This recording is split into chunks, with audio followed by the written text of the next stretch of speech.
నమస్తే, నేను Keshav. Welcome to Suman TV. ఆంధ్రప్రదేశ్లో ప్రజల నాడి ఎటువైపు ఉంది? ఏ రాజకీయ పార్టీతో కలిసి ప్రజలు ప్రయాణం చేయాలనుకుంటున్నారు? 5 ఏళ్ల వైసీపీ పాలన పైన ఇది ఒక రెఫరెండంగా చెబుతున్నటువంటి సందర్భంలో 2024 ఎన్నికలలో ప్రజలు ఎటువైపు ఓటు వేయబోతున్నారు? ఈ ప్రశ్నలు అందరిని వేధిస్తున్నటువంటి ప్రశ్నలే. అలానే ఆంధ్రప్రదేశ్లో జరుగుతున్నటువంటి రాజకీయాలు, అభివృద్ధి, సంక్షేమ పథకాలు, వీటిపైన సర్వత్రా చర్చనీయాంశాలు పదే పదే అవుతున్నటువంటి పరిస్థితి. తాకట్టులో ఉన్న బంగారాన్ని విడిపించి ఆ రోజు ఆన్లైన్ రేటుకే మేము కొంటాం. Sharma gold company. ఎన్నికలు ఉన్నటువంటి సందర్భంలో చాణక్య స్ట్రాటజీస్ సంస్థ ఆంధ్రప్రదేశ్లో ప్రజల నాడిని తెలుసుకునేటువంటి ప్రయత్నం చేసింది. ఈ వీడియోని ఆ స్ట్రాటజీకి సంబంధించినటువంటి ఫలితాలకు సంబంధించినటువంటి వీడియోగానే మనం చూడాల్సి ఉంటుంది. ఇది కంప్లీట్గా చాణక్య స్ట్రాటజీస్ ఆంధ్రప్రదేశ్ ప్రజల నాడికి సంబంధించి ఇచ్చినటువంటి నివేదిక మాత్రమే. సుమన్ టీవీకి సంబంధించి ఇది కేవలం ఒక వీడియోగా మాత్రమే ప్రజెంట్ చేస్తుంది. ఆ డేటా ఏంటో ఒకసారి మనం విశ్లేషించేటువంటి ప్రయత్నం చేద్దాం. చాణక్య స్ట్రాటజీస్ సంస్థ ఆంధ్రప్రదేశ్లోనే కాదు, జాతీయ స్థాయిలో ఎన్నో సందర్భాల్లో అనేక ఎన్నికల సందర్భంలో ముఖ్యంగా సెఫాలజీకి సంబంధించినటువంటి సర్వేలు, public opinions, operations, political operations నిర్వహించడంలో చాణక్య స్ట్రాటజీస్ సంస్థకి ఒక ప్రత్యేకమైనటువంటి పేరు ఉంది. ఇటీవల జరిగిన తెలంగాణ ఎన్నికల్లో కూడా ఈ సంస్థ సర్వేలు రిలీజ్ చేసినటువంటి పరిస్థితి ఉంది. సో ఈ నేపథ్యంలో చాణక్య స్ట్రాటజీస్ సంస్థ 2023 ఆంధ్రప్రదేశ్ అసెంబ్లీ ఎలక్షన్స్ అంటే డిసెంబర్ 30 నాటికి ఉన్నటువంటి ప్రజల నాడిని తెలియజెప్పేటువంటి ప్రయత్నంలో భాగంగా ఈ నివేదికను రూపొందించింది. దీనిలో వచ్చినటువంటి రిజల్ట్ని మనం ఒకసారి చూద్దాం. ఇది హైదరాబాద్ బేస్డ్గా పనిచేసేటువంటి సంస్థ. ఈ నెల అంటే డిసెంబర్ నెల 30వ తేదీ వరకు ప్రజాభిప్రాయ సేకరణ చేసి దానికి సంబంధించినటువంటి నివేదికని విడుదల చేసింది. ఇది కొత్త సంవత్సర శుభాకాంక్షలతో కొత్త ప్రభుత్వం వైపు అడుగులేస్తున్న ఆంధ్రప్రదేశ్ ప్రజలు అనేటువంటి మాటని లీడ్గా పెడుతూ చాణక్య స్ట్రాటజీస్ సర్వే సంస్థ గత కొంతకాలంగా ఆంధ్రప్రదేశ్లో 175 నియోజకవర్గాల్లో క్షేత్రస్థాయిలో పరిశీలించి నిర్వహించినటువంటి సర్వే రిపోర్ట్ ఇది. దాని సారాంశం ఒకసారి మనం చూద్దాం. ఏ జిల్లాలో ఏ పార్టీ గెలవబోతుంది, ఏ పార్టీకి ఎన్ని సీట్లు వస్తాయి అనేటువంటి విషయాలు ఒకసారి మనం కనుక పరిశీలించి చూస్తే అన్ని జిల్లాలకి సంబంధించినటువంటి నివేదికని సమగ్రంగా ఇచ్చేటువంటి ప్రయత్నం చాణక్య స్ట్రాటజీస్ సంస్థ చేసింది. అలానే జిల్లాల వారీగా ఉన్నటువంటి నియోజకవర్గాలు, ఏ నియోజకవర్గంలో ఎవరికి పట్టు దక్కేటువంటి అవకాశం ఉంది, ఈ విషయాన్ని తెలియజెప్పేటువంటి వీడియో ఇది. ఒకసారి చూద్దాం. మనం సిరీస్ ప్రకారం చూస్తే ఉమ్మడి జిల్లాల పరంగా మాత్రమే ఈ నివేదికను మనం పరిశీలించాల్సి ఉంటుంది. ఉమ్మడి జిల్లాల పరంగానే ఈ ప్రజాభిప్రాయ సేకరణ కూడా జరిగింది. సో మొదట శ్రీకాకుళం జిల్లాలో 10 అసెంబ్లీ స్థానాలు ఉన్నాయి. 10 అసెంబ్లీ స్థానాల్లో ఇప్పటికిప్పుడు ఎన్నికలు జరిగితే కనుక జనసేన, టీడీపీ కూటమి, ఎందుకంటే కూటమి కట్టిన తర్వాత చేసినటువంటి సర్వే ఇది, ఈ కూటమికి 8 సీట్లు వస్తాయి, వైఎస్ఆర్సీపీకి 2 మాత్రమే వస్తాయి.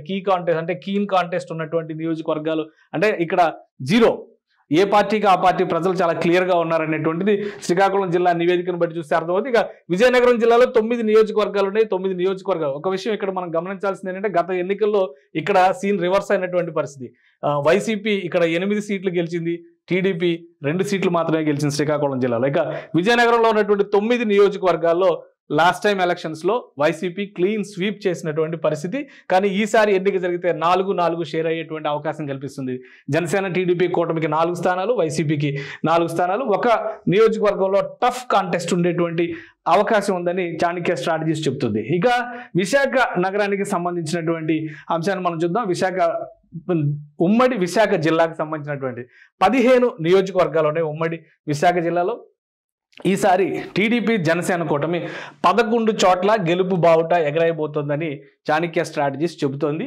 అలానే వైసీపీ కేవలం 2 చోట్ల మాత్రమే గెలిచేటువంటి పరిస్థితి ఉంది. మరో 2 చోట్ల టఫ్ కాంటెస్ట్ ఉండేటువంటి పరిస్థితి. అంటే గత ఎన్నికల్ని కనుక మనం పరిశీలనలోకి తీసుకొని చూస్తే విశాఖ నగరంలో మాత్రమే 4 చోట్ల టీడీపీ గెలుపొందినటువంటి పరిస్థితి ఉంది. కానీ ఈసారి పూర్తి రివర్స్ అవుతుంది.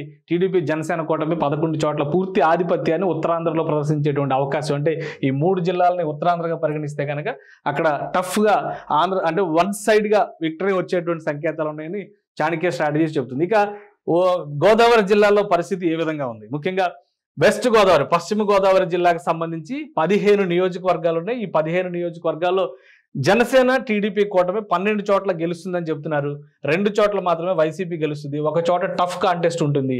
అంటే ఓవరాల్గా ఇక్కడ కూడా వన్ సైడ్ డేటాను బట్టి చూస్తే వన్ సైడ్ గెలుపు అనేటువంటి సంకేతాలు ఇస్తున్నాయి. ఇక ఈస్ట్ గోదావరి జిల్లాలో చూస్తే ఈ 2 కూడా గోదావరి బ్లాక్గా మనం చూడాల్సి ఉంటుంది. ఈ 2 జిల్లాల్లో కలిపి కూడా 34 నియోజకవర్గాలు ఉన్నటువంటి పరిస్థితి. ఆ 34 నియోజకవర్గాల్లో కూడా ఇక్కడ క్లియర్ ఆధిపత్యం తూర్పుగోదావరి, ఉమ్మడి తూర్పుగోదావరి జిల్లాలో 16 చోట్ల తెలుగుదేశం, జనసేన గెలవబోతున్నాయి. వైఎస్ఆర్సీపీ 2 చోట్ల, మిగతా ఒక్క స్థానంలో మాత్రం టఫ్ కాంటెస్ట్ ఉంటుందని చాణక్య స్ట్రాటజీస్ చెబుతుంది. ఇక కృష్ణా జిల్లాలో చూద్దాం. కృష్ణా గుంటూరు జిల్లాలు అనగానే అమరావతి రీజియన్గా మనం ఇప్పుడు చూడాల్సిన పరిస్థితి ఉంది. అక్కడ ఎవరికి పట్టుంది అనేటువంటి విషయాన్ని మనం చూద్దాం. కృష్ణా జిల్లాలో 16 నియోజకవర్గాలు ఉన్నాయి. 16 నియోజకవర్గాల్లో 12 తెలుగుదేశం జనసేన కూటమి గెలవబోతుంది. కేవలం 2 మాత్రమే వైసీపీకి దక్కే అవకాశాలు ఉన్నాయి. ఇక కీన్ కాంటెస్ట్ మరొక 2 చోట్ల ఉంటుందని చెబుతున్నారు. ఇక గుంటూరు, ఉమ్మడి గుంటూరు జిల్లాలో ఉన్నటువంటి నియోజకవర్గాల సంఖ్య 17గా కనిపిస్తుంది. ఇందులో టీడీపీ జనసేన 12 చోట్ల గెలవబోతున్నాయి. అలానే 3 చోట్ల వైసీపీ గెలవబోతుంది. 2 చోట్ల టఫ్ కాంటెస్ట్ ఉంటుంది అనేటువంటి మాట చెబుతున్నటువంటి పరిస్థితి. అలానే ప్రకాశం జిల్లాకి సంబంధించినటువంటి నివేదిక చూద్దాం. 12 నియోజకవర్గాలు ఉంటే అందులో 8 చోట్ల టీడీపీ జనసేన కూటమి గెలుపు బావుట ఎగరైపోతుంది. వైఎస్ఆర్సీపీ 3 చోట్ల గెలుస్తుంది. ఒకే ఒక్క చోట కీన్ కాంటెస్ట్ ఉండేటువంటి అవకాశం ఉంది. ఇక నెల్లూరు జిల్లాకు సంబంధించి కూడా 10 నియోజకవర్గాలు ఉన్నాయి. మొత్తం అందులో 6 చోట్ల తెలుగుదేశం జనసేన కూటమి గెలుస్తుంది. 3 చోట్ల వైఎస్ఆర్సీపీ, 1 చోట మాత్రమే టఫ్ కాంటెస్ట్ ఉండే అవకాశం ఉంది. గత ఎన్నికలు చూస్తే కనుక నెల్లూరు జిల్లా గత ఎన్నికల్లో పూర్తిగా వైసీపీ గెలిచినటువంటి జిల్లా ఇది. మొత్తం టోటల్ వైట్ వాష్ అనమాట. తెలుగుదేశంకి అసలు అక్కడ ఎంట్రీ కూడా దొరకలేదని మనం చెప్పాల్సి ఉంటుంది. ఇక్కడ వరకు ఉత్తరాంధ్ర, కోస్తా ప్రాంతానికి సంబంధించినటువంటి జిల్లాలు పూర్తయినటువంటి పరిస్థితి. ఇక రాయలసీమ జిల్లాల పరిస్థితి ఎలా ఉందో చూద్దాం. కడప జిల్లా సీఎం జగన్మోహన్ రెడ్డి సొంత జిల్లాలో 10 నియోజకవర్గాలు ఉన్నాయి. ఇందులో 4 2 కూటమిలకు కూడా తెలుగుదేశం జనసేనకి 4 స్థానాలు, వైఎస్ఆర్సీపీకి మరొక 4 స్థానాలు దక్కుతాయని చెప్తున్నారు. 2 చోట్ల టఫ్ కాంటెస్ట్, అంటే సొంత ఇలాకాలోనే ఇంత టఫ్గా ఉందని ప్రజాభిప్రాయం ఈ విధంగా ఉందని చాణక్య స్ట్రాటజీస్ చెప్తుంది. సో ఇదే నిజమైతే కనుక వైఎస్ఆర్సీపీ మరింత కష్టపడి పనిచేయాల్సినటువంటి పరిస్థితి కనిపిస్తుంది. ఇక కర్నూలు జిల్లాలో పరిస్థితి చూద్దాం. మొత్తం 14 నియోజకవర్గాలు ఉంటే 14 నియోజకవర్గాల్లో 5 చోట్ల జనసేన టీడీపీ కూటమి గెలవబోతుంది. 7 చోట్ల వైసీపీ గెలవబోతుంది. ఈ ఒక్క జిల్లాలోనే వైసీపీకి ఆధిపత్యం వస్తున్నటువంటి సంకేతాలు కనిపిస్తుంది. ఎందుకంటే కడప జిల్లాలో కూడా టఫ్ కాంటెస్ట్ ఉంది. రెండు వైపులా బలాబలాలు సమానంగా ఉన్నటువంటి వాతావరణం ఉంది. కానీ కర్నూలు జిల్లాలో మాత్రం వైసీపీకి అనుకూల పవనాలు ఎక్కువగా వీస్తున్నాయి. 7 చోట్ల గెలిచే అవకాశం ఉంది. అలానే టఫ్ కాంటెస్ట్ 2 చోట్ల ఉండేటువంటి పరిస్థితి ఉంది. సో అనంతపురం జిల్లా పరిస్థితి చూద్దాం. మొత్తం 14 నియోజకవర్గాలు అనంతపురం జిల్లాలో ఉంటే 10 చోట్ల తెలుగుదేశం గెలుస్తుంది. జనరల్గా తెలుగుదేశం పార్టీ కొంత పట్టుండేటువంటి నియోజకవర్గ ఏదన్నా రాయలసీమలో ఉందంటే, జిల్లా ఏదైనా ఉందంటే అనంతపురం ఎక్కువ వస్తుంది.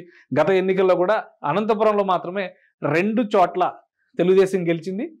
చిత్తూరు జిల్లాలో ఒకే ఒక్క స్థానం, అది కూడా చంద్రబాబు నాయుడు గారి స్థానం మాత్రమే గెలిచింది. 3 చోట్ల మాత్రమే తెలుగుదేశం గత ఎన్నికలు 2019 ఎన్నికల్లో గెలిచినటువంటి పరిస్థితి. అలాంటిది అనంతపురం జిల్లాలో ఈసారి 10 చోట్ల తెలుగుదేశం గెలవబోతుంది.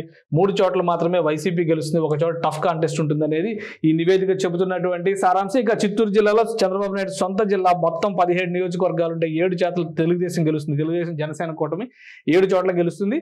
అలానే వైఎస్ఆర్సీపీ 5 చోట్ల గెలవబోతుంది. 2 చోట్ల టఫ్ కాంటెస్ట్ ఉంటుంది అనేది ఈ నివేదిక సారాంశం. ఇది జిల్లాల వారీగా లెక్క చూస్తే కనుక మొత్తం ఇది. కానీ ఓవరాల్ సినారియో ఎలా ఉంది అనేది చాణక్య స్ట్రాటజీస్ ఏం చెబుతుంది అనేది ఒకసారి మనం పరిశీలించేటువంటి ప్రయత్నం చేద్దాం. ఇది వాళ్ళు ఇచ్చినటువంటి పూర్తి నివేదిక. మనం ఒకసారి చూస్తే కనుక ఇక్కడ ఉన్న పరిస్థితుల్లో ఓవరాల్గా ఆంధ్రప్రదేశ్లో 175 నియోజకవర్గాలు ఉన్నాయి. ఈ లెక్క ప్రకారం చూస్తే జనసేన టీడీపీ కూటమి 115 స్థానాలు, అలానే వైసీపీ 42 స్థానాలు, టఫ్ కాంటెస్ట్ ఉన్నాయి 18 స్థానాలు. ఈ 18లో 50-50 వేసుకున్నా కానీ అటొక 9 ఇటొక 9 వచ్చినా కానీ మళ్ళీ లీడ్ ఇక్కడ తెలుగుదేశం కూటమికి కనిపిస్తుంది. అంటే ఓవరాల్గా వీళ్ళ పబ్లిక్ పల్స్ని బట్టి వీళ్ళు వేసినటువంటి అంచనా ఇది. తెలుగుదేశం జనసేన కూటమికి సంబంధించి 115 నుంచి 128 సీట్లు గెలిచేటువంటి అవకాశం ఉంది. అంటే అంత సీట్లు వచ్చినాయి అంటే కనుక అధికారంలోకి రావడానికి టీడీపీ జనసేన కూటమికి అవకాశం ఉన్నట్టుగా మనం చూడాల్సి ఉంటుంది. అంటే ఇంకొకటి ఇక్కడ వైఎస్ఆర్సీపీకి సంబంధించి 42 నుంచి 55 గెలిచేటువంటి అవకాశం ఉంది వైఎస్ఆర్సీపీ.